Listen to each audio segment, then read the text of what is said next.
본문의 말씀을 의지해서 그가 아시나니라는 제목으로 함께 은혜의 말씀을 나누길 원합니다. 이게 누구일까요? 한번 맞춰보세요. 늦으면 궁금하고, 옆에 있으면 답답하고, 누워서 뒹굴거리면 짜증나고, 말 걸면 귀찮고, 말 안 걸면 기분 나쁘고, 누워있으면 나가라고 하고 싶고, 나가 있으면 신경 쓰이고, 늦게 들어오면 열받고, 일찍 오면 괜히 불편하고. 누군지 아시겠어요? 아주 이상하고 무척 미스테리한 존재가 누구입니까? 자, 일부 예배 때 어떤 분이 그러시더라고요. 어느 장로님이 부인이요! 누구입니까? 남편입니다. 남편. 답은 남편입니다. 우리 장로님들 너무 이렇게 표정이 굳어 있는데 그렇게 굳어 있을 필요가 없으세요. 저도 마찬가지니까. 남편은 줄임 표현이 아니라 남의 편이 남편이래요. 그리고 한간에 떠도는 말 중에 남편은 로또와 같대요. 왜요? 전혀 안 맞으니까. 맞을 확률이 없으니까. 그래서 이 남편이라는 답을 보면서 있으면 귀찮고 힘들고 없으면 조금 걱정되고, 이게 남편의 정인 것 같아요. 근데 우리가 오늘부터 들어야 될 이 말씀의 주제가 이런 주제를 담고 있어요. 정말 이거는 정말 같이 하고 싶지 않습니다. 나하고 전혀 멀리 떨어졌으면 좋겠어요. 그런데 자기의 바람과는 다르게 늘 우리의 삶에 아주 착 달라붙어 있습니다. 이것이 과연 무엇일까 하는 것입니다. 이 답을 한번 생각해 보면서 말씀에 여러분 따라오시면 좋을 것 같습니다. 여러분, 우리 인생을 살아가면서 독특하고 특별한 경험이 있는 사람들을 종종 만날 때가 있습니다. 그 사람들의 이야기를 들으면 뭐 짧은 시간을 만났든지 긴 시간 만났든지 그 잔상이 남아서 그 사람에 대한 스토리가 여러분 기억이 나요. 여러분, 성경에도 보면 수많은 사람들의 드라마틱한 인생을 다루고 있습니다. 그 중에서 가장 드라마틱한 인생을 살아간 사람이 있는데요. 그 사람이 누굴까요? 오늘 본문에 보면 욥이라는 인물입니다. 욥은 욥기 1장에 보면 하나님을 너무 사랑했어요. 하나님을 신실하고 정직하게 섬겼던 사람입니다. 그래서 하나님의 평가가 욥은 정말 죄에서 떠난 자다, 이렇게 말할 정도였습니다. 하나님의 축복 가운데 부유했습니다. 동양 최대의 갑부였습니다. 뿐만 아니라 그 가운데 정말 아들 7과 딸, 단란한 가정을 둔 행복한 가정이었습니다. 또한 자녀의 신앙 교육에도 철저하게 했습니다. 우리는 참 등한히하고 게으르지만 이 욥은요, 혹시라도 하루 동안에 이 자녀들이 10명의 자녀들이 하나님 앞에 부지불식간에 범죄한 것이 있을까 하여 소를 10마리 잡아서 하나님께 제사를 날마다 드렸던 인물이 누구냐? 욥이었습니다. 재산이 많기 때문에 드릴 수 있는 게 아니에요. 하나님을 사랑하는 마음이 있기 때문에 그렇게 드리는 것입니다. 그럴 정도로 하나님을 경외하며 하나님을 섬기던 인물이 욥이라는 인물입니다. 이렇게 단란한 가정, 정말 하나님이 주신 부유한 축복들을 천년만년 누릴 것처럼 생각하고 푸른 꿈을 꾸면서 행복한 나날을 보내고 있던 차에 갑자기 재앙이 몰려왔습니다. 하루아침에 모든 재산이 그 옆에 있는 부족에게 빼앗깁니다. 모든 종들, 그 관리하는 종들이 다 죽임을 당합니다. 그것만 이뤄도 정말 마음이 떠나고 부들부들 떨리기도 하고 두려움이 가득할 텐데 그것만으로 끝나지 않아요. 여러분, 재난은 한꺼번에 온다는 말이 있는 것처럼 그걸로 끝나지 않고 그 사랑하던 자녀들이요, 태풍이 몰아쳐서 지붕이 무너져서 한 번에 몰살을 당합니다.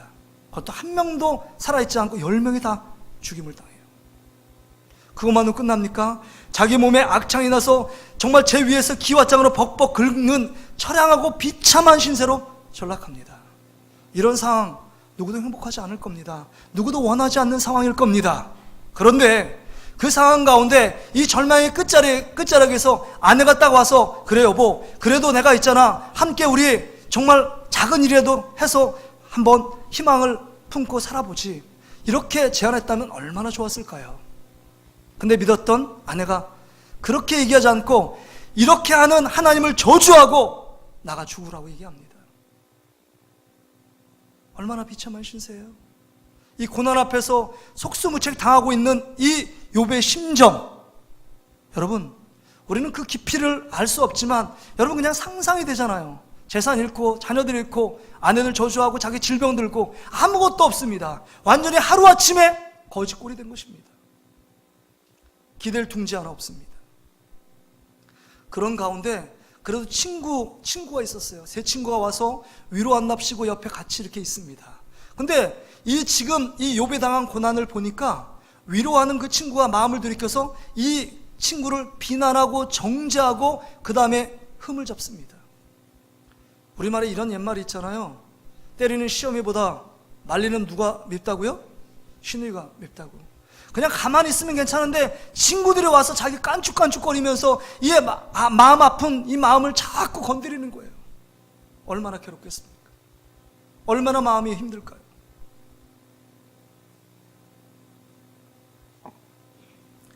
이런 상황 가운데 지금 욥이 놓여 있습니다. 이 본문의 내용이 그거예요. 그래서 욥기 22장에 보면 그 세 친구 중에 엘리바스라는 친구가 얘기합니다. 이 욥의 비수를 찔러요. 야, 내가 보니까 너가 이렇게 어마어마한 심판과 재앙과 재난을 당하는 거 보니까 너는 하나님 앞에 죄를 지었기 때문에 이런 징계가 있는 거야.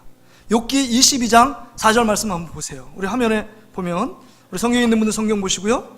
같이 한번 읽어볼까요? 시작. 하나님이 너를 책망하시며 너를 신문하심이 너의 경건함 때문이냐? 그러니까 내가 경건하고 거룩하게 살기 때문에 이런 재앙을 하나님이 주시는 분이 아니다 이거예요. 그 근거는 뭐냐? 너가 어마어마한 죄를 졌기 때문에 이런 재앙을 진 거야.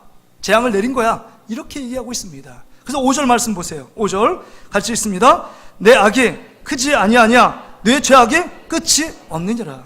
네 죄악이 끝이 없기 때문에 이런 재앙을 내린 거야. 너가 정말 감당할 수 없는 이런 재앙은 네 죄악의 끝이 보이지 않아. 어마어마한 큰 죄를 졌으니까 빨리 회개하고 돌이키라 라고 말하고 있는 것입니다. 여러분, 표면적으로 보면 이 엘리바스 그 친구의 말이 맞는 것 같아요. 죄 때문에 당하는 고난이라고 말합니다. 그런데 여러분, 욥의 입장을 한번 생각해 보세요. 욥이 어떤 사람이에요? 하나님을 섬기기 위해서 날마다 자녀를 위해서 소 10마리를 잡았던 사람이고 늘 하나님을 신실하게 섬기려고 애쓰며 몸부림쳤던 인물이 욥이라는 사람입니다. 그럼 할 말이 있잖아요. 정말 하나님이 이렇게 잘 섬기던 내게 왜 이런 재앙을 주셨습니까? 원망하며 불평하는 마음이 들지 않겠습니까? 이해할 수 없는 고난, 견딜 수 없는 고난, 도저히 헤쳐나갈 수 없는 이 고난의 그 밑바닥 속에서 드는 감정이 뭘까요? 여러분, 욥도 인간이잖아요. 아무리 믿음의 사람이라도 욥도 인간이에요. 그래서 이 욥의 아픔을 여러분 오늘 본문 23장 2절에 이렇게 말합니다. 오늘도 내게 반항하는 마음이 있어요. 근심이 있나니 내가 받는 재앙이 탄식보다 무거움이라. 이렇게 얘기해요. 그러니까 얼마나 마음에 갈등이 생기는 거예요. 내가 하나님을 많이 잘 섬긴다고 섬겼는데 나에게 이런 고난과 재앙을 주시다니. 내가 믿는 하나님은 어떤 분이신가? 재앙이 있는 겁니다. 그래서 내가 당하는 이 고난 가운데 어떻게 이 고난을 헤쳐나갈 것인가? 답이 보이지 않는 거예요. 그래서 여기 보세요. 3절에 보면 내가 어찌하면 하나님을 발견하고 4절에 보면 어찌하면, 그래서 어찌하면 5절에 보면 내가 깨달으랴. 내 이 고난의 이유가 무엇인지를 내가 어떻게 깨달을 수 있을까? 전전긍긍하며 찾고 있는 이 욥의 모습, 정말 이해되지 않습니까? 어제까지 너무 하나님의 은혜 가운데 잘 산다고 고백하며 주님을 찬양했는데 갑자기 상황 모두가 완전히 뒤바뀌어 황폐해지고 모든 것이 이뤄지고 떠나버린 상태에서 자기 안에 몸에 병이 있고 나만 호련단신 남아있는 나의 상태 속에서 왜 하나님이 이런 어마어마한 상상할 수 없는 고난 가운데 나를 한복판에 세우셨을까? 여러분 같으면 이때 무슨 생각을 하시겠습니까? 근데 욥은요 또 이렇게 얘기합니다. 그 고난 가운데서도 그래도 답은 하나님께 있는 줄 알고 하나님 앞에 찾아갑니다. 8절 9절에 보세요. 그런데 내가 앞으로 가도 그가 아니 계시고 뒤로 가도 보이지 아니하며 그가 왼쪽에서 일하시나 내가 만날 수 없고 그가 오른쪽으로 돌이키시나 배울 수 없구나. 왼쪽 오른쪽 가서 하나님을 배웠고 그 다음 하나님을 찾고 싶어요. 그래서 왜 내게 이런 고난을 주셨는지를 알고 싶어요. 고난을 당하는 거 어쩔 수 없이 당한 결과지만 그 속 시원하게 그 이유가 무엇인지를 알고 싶은 이 욥의 마음입니다. 얼마나 답답하겠어요. 욥의 심정이 미치기 일보 직전의 모습 아닐까요? 정말 이런 정말 고난의 한복판에서, 고난의 끝자락에서 언제 고난이 끝날지 모르는 상황 가운데, 근데 여러분 오늘 본문 우리가 읽은 10절에 너무나 충격적이고 놀랍고 이해될 수 없는 지금 고백을 욥이 하고 있습니다. 그게 우리 오늘 핵심이에요.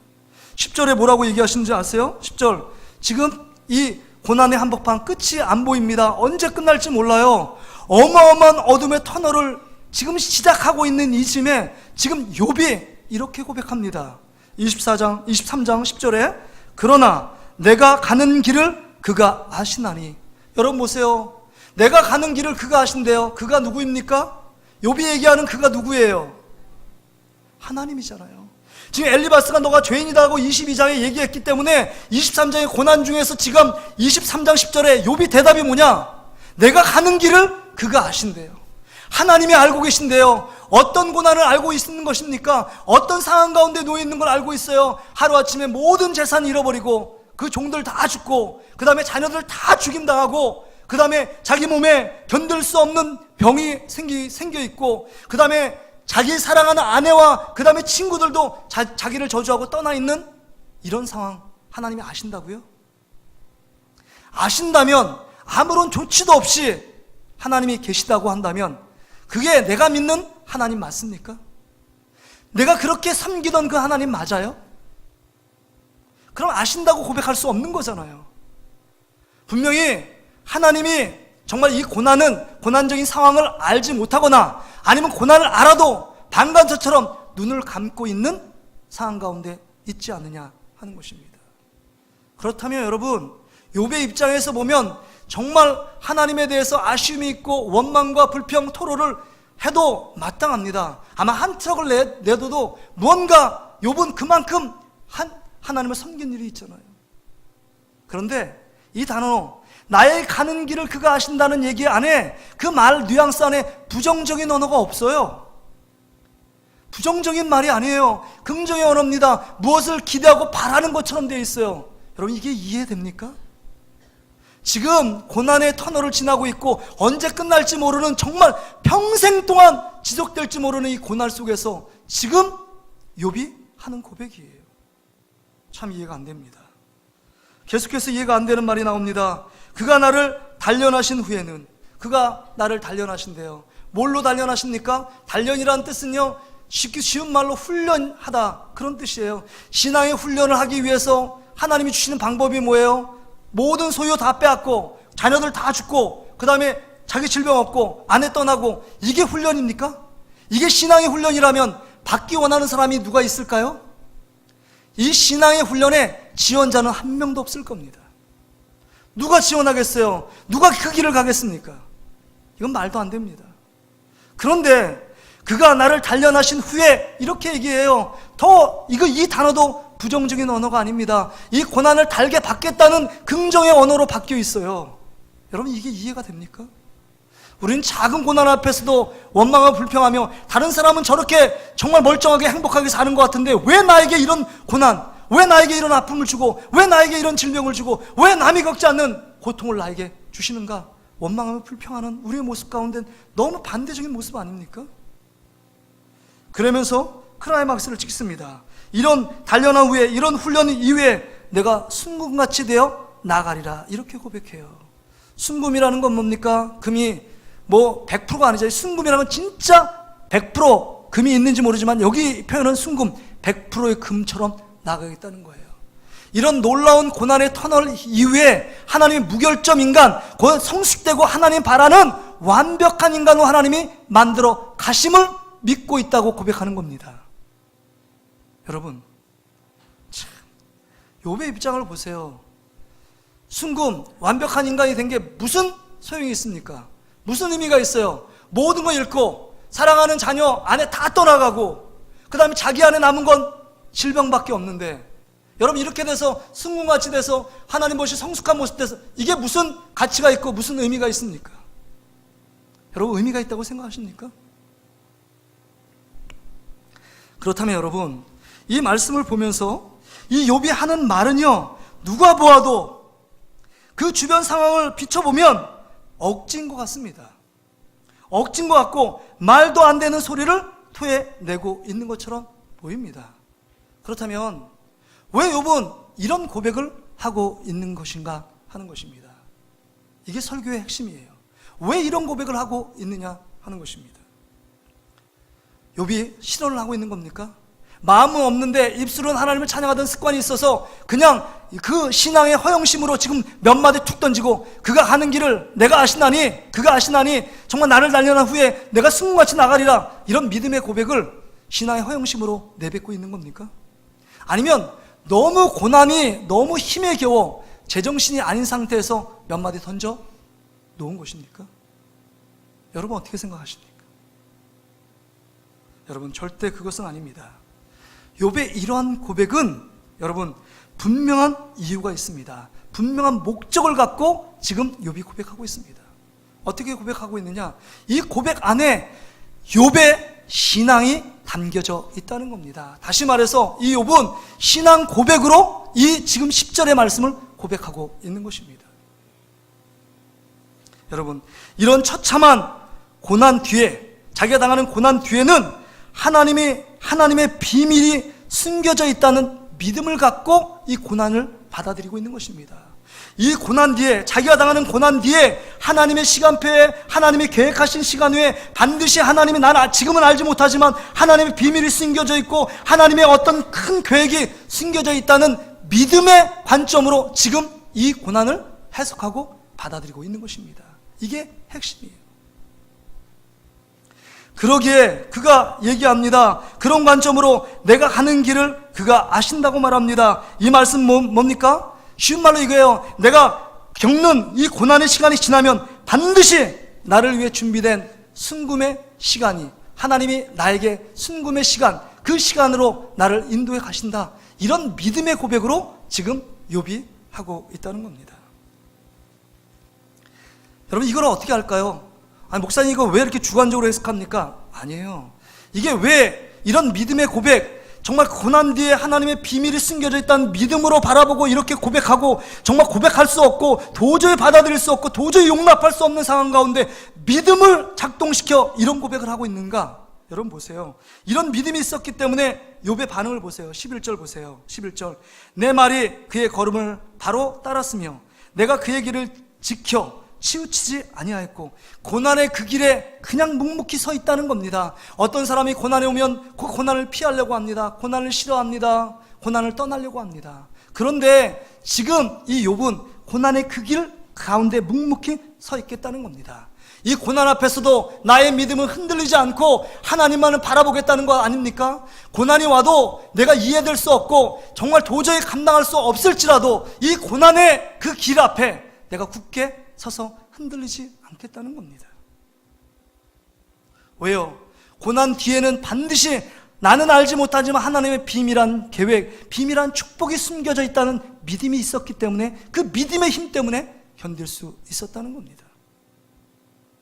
또 보세요. 여러분 12절 말씀 보세요. 내가 그의 입술의 명령을 어기지 아니하고 정한 음식보다 그의 입의 말씀을 귀히 여겼도다. 여러분 보세요. 정말 하나님의 말씀을 너무 귀하게 여기서 끼니를 굶을지언정 정한 음식을 패하고 하나님 말씀을 붙들겠다라는 겁니다. 여러분 고난 앞에서 음식을 뒤로하고 하나님 말씀을 붙들고 있어요. 음식은 생명입니다. 생명보다 더 중요한 건 하나님의 말씀이라고 지금 고백하고 있는 겁니다. 이게 믿음 있는 사람이에요.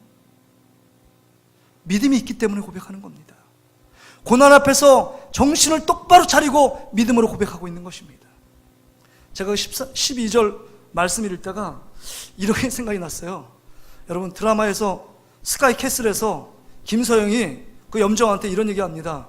어머니, 그 다음 뭐예요? 그 딸을 자기가 맡기면서 그 코디네이터니까 뭐라고 얘기한지 아세요? 어머니, 전적으로 나의 말을 믿으셔야 합니다. 이 말이 생각나더라고요. 고난 앞에서 지금 욥은 사람이나 환경을 따라가고 그것을 믿는 게 아니라 하나님의 말씀에 귀 기울이고 있어요. 하나님 말씀을 붙잡고 있는 것입니다. 정말 생명보다도 하나님 말씀을 붙잡고 있는 이 욥의 모습이에요. 왜 그랬을까요? 이 고난 뒤에 하나님의 비밀한 시간, 순금같이 나를 바꾸시고 변화시킬 하나님의 놀라운 계획을 바라보는 믿음이 있었기 때문에 그렇게 말씀을 귀하게 여기고 말씀을 어기지 않고 붙잡고 따라간 것입니다. 뿐만이 아니에요. 13절 14절 보세요. 그의 믿음을 뒷받침해 주는 말이 있잖아요. 그는 뜻이 일정하시니 누가 능히 돌이키랴. 그의 마음에 하고자 하시는 것이면 그것을 행하시나니 그런즉 내가 작정한 것을 이루실 것이라. 이런 일이 그에게 많이 있느니라. 여러분, 이해할 수 없는 고난 앞에서도 지금 이 모든 것은 하나님의 뜻이라고 얘기합니다. 하나님의 뜻이에요. 자기 인간편에서 이 고난을 이해하고 해석하고 받아들이는 게 아니라 하나님의 관점으로, 하나님 중심으로 그 고난을 이해하고 받아들이고 해석합니다. 그러기에 수납되는 거예요. 그러기에 원망 불평보다는 내가 지금 이해되지 않아도 주님의 뜻이라면 나를 통해 이 고난을 통해서 하나님의 뜻이 이루어지기를 원합니다 라고 고백하는 거예요. 이 모습 안엔 겟세마네 동산에서 땀이 핏방울 되도록 예수님께서 기도했던 그 모습이 생각나지 않습니까? 나의 원대로 마시고 하나님의 뜻대로 되길 원합니다 라고 고백했던 예수님의 고백이 여러분 생각이 나요. 크로즈업 되지 않습니까?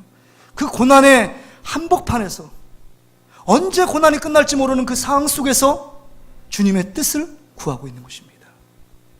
내 사정, 내 형편, 내 아픔, 내 고통, 그것보다 더 중요한 것은 하나님의 뜻이라는 거예요. 마치 여러분 요셉이 형제들의 모함을 받고 시기를 받아서 보디발의 종으로 팔려갑니다. 엄청나게 고난을 당하잖아요. 그것도 끝이 아니라 더 밑바닥 정말 오해를 받아서 보디발 아내의 오해를 받아서 죄수의 신분으로 더 전락합니다. 어마어마한 고난이죠. 그래서 종된 신분일 땐 그래도 가정 총무로서 그 모든 일들을 대수할 자유가 좀 있었는데 여러분 죄수라는 것은 여러분 억울한 몸이 뭔가 옴짝달싹 아무 일도 할 수 없는 거 아닙니까? 그런 상황 가운데 시간을 보냅니다. 그 가운데 여러분 애굽의 총리 대신이 돼서 시간이 지난 후에 여러분 형제들을 만나는 거 아닙니까? 형제들 만나서 만약에 악한 감정이 그때 있었고 그때의 슬픔, 고통, 그 고난을 생각한다면 다 단칼에 목을 베라 이렇게 말할 법도 한데 그렇지 않아요.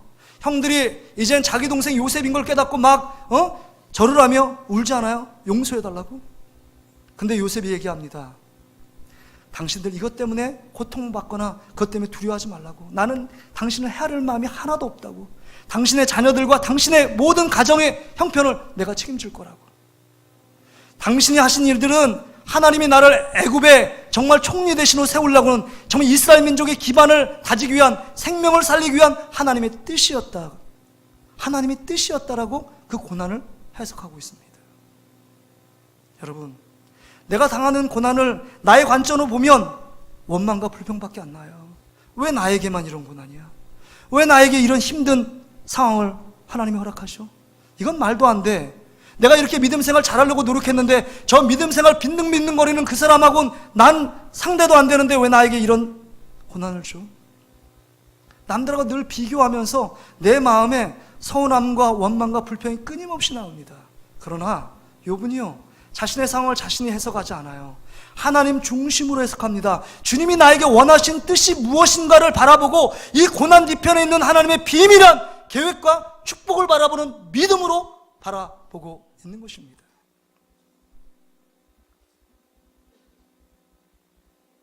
그러게 여러분, 이런 상황 가운데 있었을 때에 하나님이 주시는 축복이 있잖아요. 욥기 1장에 그런 축복들을 다 거둬가시는 것 같았지만 욥기 42장을 끝냈을 때 그 마지막 장에 뭐예요? 이 고난을 통해서 신앙의 연단과 성숙을 통해서 승같이 나가요. 이제는 하나님 말씀을 듣던 시대가 끝나고 이제는 하나님을 보는 자가 되었습니다라고 고백하잖아요. 주님과 더 친밀한 관계가 회복될 뿐만 아니라 자기가 가졌던 모든, 빼앗겼던 모든 것에 갑절의 축복을 주시는 분이 하나님 아버지인 줄 믿습니다. 할렐루야! 그 하나님을 바라봐야 돼요. 그 하나님을 바라봐야 합니다. 내가 지금 당하는 고난 앞에 갇혀 하나님이 행하시는 고난 뒤편에 있는 하나님의 시간표에 승문같이 단련한 이후에 하나님이 나가게 하시는 그 계획을 바라보지 못하면 우리는 그 고난 앞에 갇혀 살게 됩니다. 제 아들이 군대에 있어요. 요새는 참 편하대요. 전화를 거의 매일 좀 하니까요. 근데 야, 이제 편하지, 군생활. PX도 맨날 가고 너 너무 편하지? 그러니까, 아빠 군생활 안 해봤어? 군생활이 편해? 아빠는 정말 왜 그래? 너무 힘들어. 하루하루 가는 게 너무 힘들어. 뭐 지금 뭐 군생활 하는 게 병장 다 된 것 같은데 벌써 이등병 3개월밖에 안 됐는데 아빠 그 말 하지 말고 나 힘들어. 아빠 그리고 다른 사람한테 뭐 군생활 편하다는 얘기 좀 하지 마. 지금 내가 지금 당하고 있는 하고 싶지 않은 진치 모수지 작업 뭐하고 이거 해라 저거 하라 정말 내가 하고 싶은 거 해도 힘든 판에 하고 싶지 않은 일들을 계속 하는데 아빠 뭐가 이렇게 군생활 편하다고 그런 얘기를 해. 야, 아빠가 애플에서 봤다. 군생활 한 3달 지났더라. 야, 너 지금 뭐 일병 달라면 몇 개월 남았고 군생활하면 며칠 남았다니까. 아빠 그런 얘기 하지 마. 제대하는 날이 안 보여. 여러분, 근데 군생활 하는 아이들이 너무 힘들 때잖아요. 그 고난 앞에서 힘든 데잖아요. 근데 여러분, 그 고난이 힘들어도 국방부 시경 거꾸로 간다고 제대하는 그날이 있다는 걸 알아야 몰라요? 제 아들이 알잖아요. 아무리 힘들고 어려워도 지금 만나는 고난이 어려워도 고난 뒤편에 있는 제대의 기쁨을 알기 때문에 참고 인내하는 줄 믿습니다. 여러분, 고난은 고난으로 끝나지 않습니다. 하나님의 사람, 하나님께서 여러분을 사랑하시기 때문에 고난은 고난으로 끝나게 하지 않는다는 거예요. 고난은 반드시 이유와 목적이 있다는 사실을 기억해야 합니다. 그렇다면 여러분, 우리가 당하는 고난을 어떻게 바라볼 것이냐 하는 것입니다. 사랑하는 성도 여러분, 우리도 욥이 당하는 고난만치는 아니지만 우리에게 크고 작은 고난을 겪습니다. 어떤 사람을 볼 때는 내가 엄청난 바위돌 같은 큰 고난이 있을 수 있고, 어느 사람 보면 좁쌀같이 저거 갖고 뭐 이렇게 힘들어하냐고 말할 수 있어요. 그러나 각 사람이 당하는 고난은요, 그 사람에게 죽을 만큼 어렵고 힘든 고난이에요. 그래서 남들을 함부로 가볍게 말하면 안 됩니다. 뭘 그거 갖고 힘들어하냐고. 어떤 목사님은 이런 말을 하더라고요. 고난의 총량의 법칙이 있대요. 어떤 사람은 지금 요만큼 고난을 당하는 것처럼 보이지만 저 사람은 잘 사는 것 같지만 여러분, 어느 시간 지나면 그 고난의 양이 똑같다는 거예요. 일반이라는 거예요. 모든 사람이 죽기 전까지는 모든 고난을 겪어야 될 그 과정 속에 있는 이 총량이 똑같다는 겁니다. 지금 너무 많은 고난 앞에서 힘들어하고 어렵습니까? 위로를 받으세요. 반드시 하나님의 고난 뒤에 있을 하나님의 승 같은 하나님의 시간을 허락해 주실 줄 믿습니다. 지금 고난이 별로 가볍다고 지금 룰루랄라 되고 있습니까? 여러분, 지금 때 더 많이 하나님을 묵상하고 하나님의 은혜에 감사하며 찬양하는 저와 여러분 되시기를 주의 이름으로 축복합니다. 여러분, 고난을 보세요. 근데 우리 앞에 크고 작은 고난이 없다고 말하는 사람은 한 명도 없을 거예요. 고난을 인식하지 못하는 사람은 더 영적으로 문제가 있는 사람입니다. 내 안에 고난이 있어요. 크고 작은 가시들이 있습니다. 그런데 우리의 문제는 뭐냐? 욥이 고난을 대하는 태도와 너무 우리가 다르다는 데 문제가 있습니다. 우리는 고난을 어떻게 대합니까? 고난을 싫어해요. 고난을 기피합니다. 될 수 있으면 피하려고 합니다. 어느 정도 싫어하느냐? 옆에 정말 친한 친구가 고난 가운데 한복판에 있어요. 그 옆에 가고 싶지도 않아요. 왜냐하면 그 고난이 나한테 전이 돼가지고 전염될까 봐 걱정을 해요. 그래서 우울하고 힘든 거 TV도 안 봐요. 어떤 애가 뭐 백혈병에 걸리고 암에 걸리고 막 소아암에 걸렸다 그러면서 도와주세요. 그 밑에 이렇게 있잖아요. 그것도 잘 안 보는 분이 있어요. 나는 항상 기쁨이 있어야지 무슨 우울하고 힘든 일 있는가, 이런 태도를 갖게 되는 걸 봅니다. 고난을 무조건 피하라고 해요. 여러분, 고난 앞에서 어떤 태도를 취하고 계셨습니까? 지금까지. 오늘 욥의 이 설교를 들으면서 여러분 어떤 생각을 갖고 설교 말씀을 듣고 있습니까? 한번 전국을 찌르는 질문을 한번 해볼게요. 여러분이 욥이 당한 고난에 2분의 1을 당한다면, 아니요 4분의 1을 당한다면, 아니요 100분의 1을 당한다면 여러분 마음이 어떠시겠습니까? 이 고난을 어떻게 감당하며 이겨내시겠습니까? 목사님 싫습니다. 그건 절대 싫어요. 나 그거 100분의 1이고 1000분의 1이고 1000분의 1이고 전 당하고 싶지 않습니다. 이게 우리의 속마음 아닙니까? 이 마음을 하나님이 우리에게 잘 아시기에, 우리가 고난받기를 싫어하는 이 마음을 아시기 때문에 우리 2000년 전에 우리 하나님께서 정말 우리를 대신해서 고난 받으시는 한 분을 보내주셨습니다. 그분이 당한 고난은요, 욥이 당한 고난과 비교될 수 없는 고난입니다. 우리를 위하여 이 고난을 포기하지 않고 마다하지 않고 자기의 살을 찢고 피를 흘려 당하신 고난의 길을 가셨습니다. 그분이 누구십니까? 그분이 누구죠? 예수 그리스도입니다. 한번 같이 고백할까요? 예수 그리스도. 그렇습니다. 우리 입에 예수 그리스도가 떠나면 안 돼요. 고난의 한복판에서 우리가 고난받기를 싫어하고 고난 통해서 죄의 문제를 극복할 수 없기 때문에 예수님께서, 하나님의 아들 예수님께서 십자가에서 그 고난을 대신 묵묵하게 지고 가셨습니다. 왜 예수님이 이런 고난을 당하셨습니까? 예수님이 이 고난을 당하심으로 우리 고난 뒤에 있을 하나님의 비밀을 예수님이 알고 계셨기 때문에, 인류를 구원하는 비밀이 그 가운데 있기 때문에 고난의 길에서 십자가에서 내려오지 않았습니다. 마지막에서 십자가에서 살을 찢고 피를 흘리는 고통을 감내하며 죽음의 밑바닥까지 내려가신 분이 예수 그리스도입니다. 왜 그랬을까요? 그 고난을 감당하신 이유가 무엇일까요? 우리에게 죄사함과 구원의 은혜를 베푸시기 위해서 우리를 대신해서 그 고난, 어마어마한 고난을 이겨내신 겁니다. 여러분 생각해 보세요. 우리가 어떤 고난을 당해도 여러분 우리는 죄사함의 축복을 누릴 수 없습니다. 우리가 어떤 희생의 대가를 치르더라도 우리는 구원을 얻을 수 없어요. 그러기에 예수 그리스도가 우리를 대신해서 모든 고난을 담당하심으로 우리에게 죄사함과 구원의 축복을 주신 줄 믿습니다.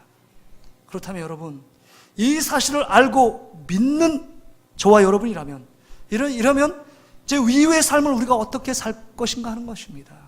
우리의 생명을 대신해서 영원한 생명으로 우리 예수님께서 오셨고, 우리가 당한 고난을 예수님이 다 당하셨다면 우리는 무엇에 집중해야 되느냐 하는 것입니다. 무엇을 바라보며 살아야 될 것이냐 하는 것입니다. 우리의 생명이며 우리의 영적으로 은인 되시는 예수 그리스도를 집중하며 살아가는 저와 여러분 되시기를 주의 이름으로 축복합니다.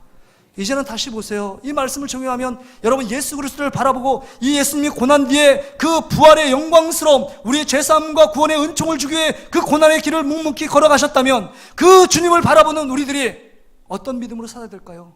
그 고난을 묵상하며 예수 그리스도를 바라보는 믿음을 갖고 그 믿음의 자리에서 흔들리면 안 됩니다. 우리가 당하는 크고 작은 고난 앞에서 흔들리지 말고 믿음의 길에서 탈선하지 말고 믿음의 그 길에서 회피하거나 피하지 말고 그냥 그 자리를 지켜야 합니다. 뿐만 아니라 나의 생명, 어떤 끼니를 굶을 그 고난이 우리 가운데 찾아올지라도 하나님의 말씀을 붙들어야 돼요. 하나님의 말씀을 붙드는 것이 예수님의 고난에 동참하는 길인 줄 믿습니다. 내가 어떠한 고난, 생명의 위협이 있을지라도 하나님 말씀이 생명이에요. 말씀을 통해서 우주 만물이 지어진 것입니다. 말씀을 통해서 우리가 살게 된 것입니다. 말씀을 통해서 구원을 받게 된 것입니다. 말씀을 통해서 우리 삶 그 한복판에 고난을 이길 수 있는 힘이 말씀 가운데 있는 줄 믿습니다. 말씀을 붙들어야 돼요. 말씀이 점점 희미해지면 고난을 이길 수 있는 힘이 없어요. 고난이 찾아오면 말씀의 한복판으로 점점 나가고 말씀이 분명하고 선명해 보이면 그 고난이 아니라 그 고난 뒤에 넘은 하나님의 비밀한 하나님의 축복이 우리 가운데 점점 더 크게 다가오는 줄 믿습니다. 여러분 삶 가운데 고난이 더 크게 보이십니까? 하나님의 축복이 더 크게 보이십니까?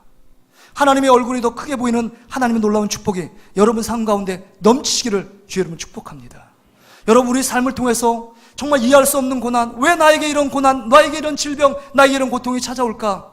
여러분 원망하고 불평하기 전에 이것을 통하여 하나님의 뜻이 무엇인가를 생각해야 합니다. 하나님이 나를 사랑하신다면, 나를 버리지 않고 나를 구원하셨다면 분명한 이유와 목적이 있는 줄 믿습니다. 이 고백이 나의 고백이 돼야 돼요. 나의 가는 길 그가 아시나니 그가 나를 단련하신 후에 내가 순금같이 나아가리라. 할렐루야. 이 말씀이 우리의 고백이 되는 줄 믿습니다. 이 고백 위에 견고히 세워져야 할 줄 믿습니다. 그럴 때 여러분 우리의 삶에 반전시키시며 역전시키시는 하나님의 놀라운 축복과 하나님의 상급이 우리 삶 가운데 경험될 줄 믿습니다. 분명히 하셔야 됩니다. 왜 이 말씀을 드리냐면 이제 사순절 기간입니다. 사순절은 3월 6일부터 4월 20일까지예요. 부활절이 4월 21일인데 그 전날까지 사순절 기간을 지납니다. 하나님이 우리를 사랑하심으로 예수 그리스도를 이 땅에 보내주셔서 우리 죄를 위해 십자가의 골고다 언덕을 걸어가신 그 예수 그리스도, 고난을 묵상하며 우리를 사랑하신 그 큰 은혜를 베푸신 그 예수 그리스도를 묵상하며 지내는 절기가 사순절입니다. 3월 6일부터 4월 20일까지. 그러면 여기가 47일이 됩니다. 주일 7번을 빠져요. 그래서 사순절 지금 넷째 주일을 지금 보내고 있는 것입니다. 그렇다면 여러분, 우리가 주님의 고난, 우리의 고난을 통해서 주님의 고난을 묵상하기를 원하는데 주님의 정말 그 한 절이라도 주님의 삶을 닮아가기를 원한다면 우리가 어떤 삶을 살아가야 될까요? 삶에 적용을 해보자는 겁니다. 한 주간 여러분 이 말씀을 듣고 여러분 내가 주님의 고난에 어떻게 하면 동참할까? 주님의 고난을 어떻게 묵상하고 하나님이 우리에게 베푸신 그 사랑과 은혜를 내 그 삶 속에 영적으로 계속 되새김질할까 하는 것입니다. 한 귀로 듣고 한 귀로 흘리고 그냥 교회 예배당 문만 떠나가면 다 까먹는 그 말씀이 아니라 이 말씀을 정말 순종하고 실천하기 위해 말씀을 듣는다면 그럼 두 가지 제안을 드립니다. 주님의 고난을 동참하기 위해서.